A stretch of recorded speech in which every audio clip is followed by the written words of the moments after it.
Picture this, you're at a party, Christmas, birthday, whatever, and while everyone is sipping on a cocktail, you are stuck drinking water or juice because you are terribly afraid of what alcohol is going to do to your health. But what if I told you that there are safe ways for you to be able to enjoy an alcoholic beverage or two without completely sabotaging your health? That's what I'm going to talk about today. How to drink alcohol without harming your health or your liver. All right. Now, this is a question I get frequently. Doc, can I drink alcohol? I'm taking this medicine. Can I drink alcohol? I'm going on a cruise. I want to get the drink package. Can I drink alcohol? And I know that regardless of what I tell them, they are still going to drink alcohol. All right. So let's talk about how to do that in a safe way. I should tell you though that if you have liver failure, if you have severely uncontrolled diabetes, alcohol is probably not best for you at all. It's not good for you at all, and you, when in doubt, should ask your own doctor for recommendations for your specific situation. All right, so let's dive into the 7 strategies for you to be able to enjoy alcohol a bit without harming your liver or your health. First one is never have alcohol on an empty stomach. Most things do not get absorbed through the stomach. They get absorbed from the small intestines and then head to your liver. Alcohol is an exception. Alcohol can be absorbed directly from your stomach and go straight to your liver. So if your stomach is empty, it means that the alcohol has a free path through the stomach wall and to your liver. If you have food first, you eat a meal, even if it's small, but have something in your stomach to dilute the alcohol, to get in the path of the alcohol, so that the alcohol takes a longer time to soak through your gut wall and go to your liver. That means the effect is more gentle on your liver. Okay. Second strategy is to pace yourself. All right. So alcohol, it takes about 1 hour for one standard drink of alcohol to be processed by your liver. So if you're drinking very rapidly, if you're having 2 drinks, 3 drinks per hour for whatever reason, then it means your liver is going to be overwhelmed. And it's kind of related to when I talk about having food in your stomach. But anyway, having it quickly, if you think of going to a restaurant in the busy time, they're understaffed and 20 orders are coming in all at the same time, and there's only one, chef or one cook or whatever. So there's going to be overwhelm in the kitchen, and chances are the meals are not going to be prepared properly. So it's the same for alcohol. If you're having multiple drinks very frequently, then your liver is not going to be able to process the alcohol. Alcohol, of course, is a toxin.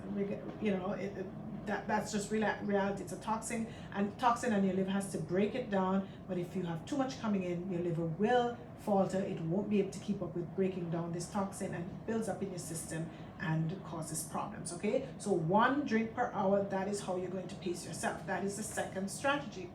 The third one is to look at the color. Now, different types of alcohol have more toxins than others. So the darker colored alcohols tend to have more of these toxins called cogeners, and these are just the byproducts of fermentation and the process of making alcohol. So clearer alcohols like vodka and gin, they have much smaller concentration of the cogeners, and then the darker ones like whiskey and brandy and rum, they have more of these and toxic end products, and so your liver works harder to get rid of these toxic end products. Okay, so if you want to choose, if you're drinking and you can go with vodka, my personal favorite is vodka because it's the cleanest one. So vodka, gin might be better options for you compared to the brandy and whiskey and so on. All right.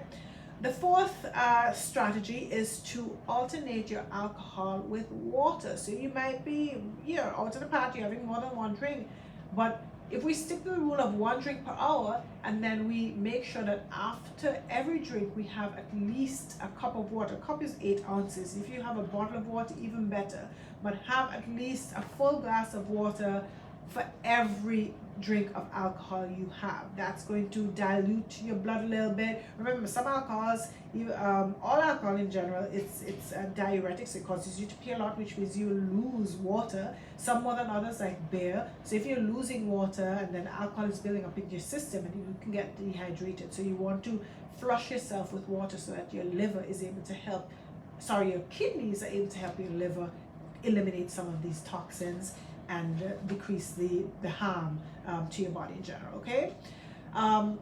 The fifth strategy is timing in relation to bedtime. So you want to try to finish your last drink before 3 hours or 3 hours before bedtime. The thing about alcohol is that because your liver, it's a toxin, reality, and so your liver is going to try to get rid of alcohol. It's going to drop everything else to get rid of alcohol, the thing that it thinks is going to kill you, like hurt you the most. So everything goes on the back burner.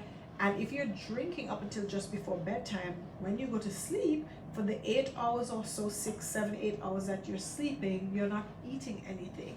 And during that period, we depend on our liver. The liver is what produces or breaks down, produces glucose to keep your body thriving, to keep everything functioning well. But if your liver is still busy working to break down and eliminate alcohol, it doesn't have any time to make glucose to keep everything else running. And so your blood sugar can go low overnight if you continue to drink alcohol close to bedtime, if you had a lot to drink. And this is especially a problem for people who have diabetes and they're already struggling with blood sugar levels. And it's also a problem for people who have fatty liver disease. So if your liver is further burdened to try to get rid of alcohol, you can have low blood sugar levels. That's called hypoglycemia in the night. And that can be pretty dangerous, especially if you're taking medications for diabetes, okay? So try to finish drinking 3 hours before bedtime so that your liver recovers a little bit at least from processing all that alcohol, all right? And then the sixth strategy is that actually if you're going to drink and maybe it's really going to be a big party, you might actually want to take some things to help your liver to be able to like give your liver a boost, all right, so that it can function efficiently to eliminate the toxins from the alcohol. So one of the things that's well known, maybe you don't know, but milk thistle is one of those things that helps the liver to function properly. And you can buy milk thistle supplements, and you can plan that, oh, before this party I'm going to take milk thistle to give my liver a boost so that it can function properly to eliminate the toxins from the alcohol, all right? Otherwise you can just have more antioxidant rich foods before you go to your party to drink alcohol. Berries classically are antioxidant rich, and then we have, you know, nuts and seeds and so on. So just good wholesome foods to give your liver what it needs to function properly. And then also after drinking, like the day after in your recovery phase, you can have foods that are rich in the B vitamins, and that would be a lot of seeds, pumpkin seeds, sunflower seeds, chia seeds, flax seeds, and so on. And then meat, of course, and eggs, those are also rich in B vitamins to help replenish your liver somewhat with some of the nutrients, okay? And then the seventh and final tip or strategy, right, and this is important, sometimes after drinking, especially if it was a big party, you had quite a bit to drink, and you might be suffering from a hangover the next day. You might have a headache, you might feel a little achy, and you might be prone, you might have a tendency or tempted to have some Tylenol to alleviate that headache. So that's one thing you absolutely want to avoid, Tylenol, because Tylenol is a medicine that can hurt the liver. In the hospital we see Tylenol overdose, liver failure from Tylenol overdose. Tylenol is very stressful to the liver. So if you're already struggling, your liver is struggling a little bit from alcohol and some of the byproducts of alcohol breakdown, you don't want to add fat to fry. So you want to avoid Tylenol for hangovers the day after drinking alcohol.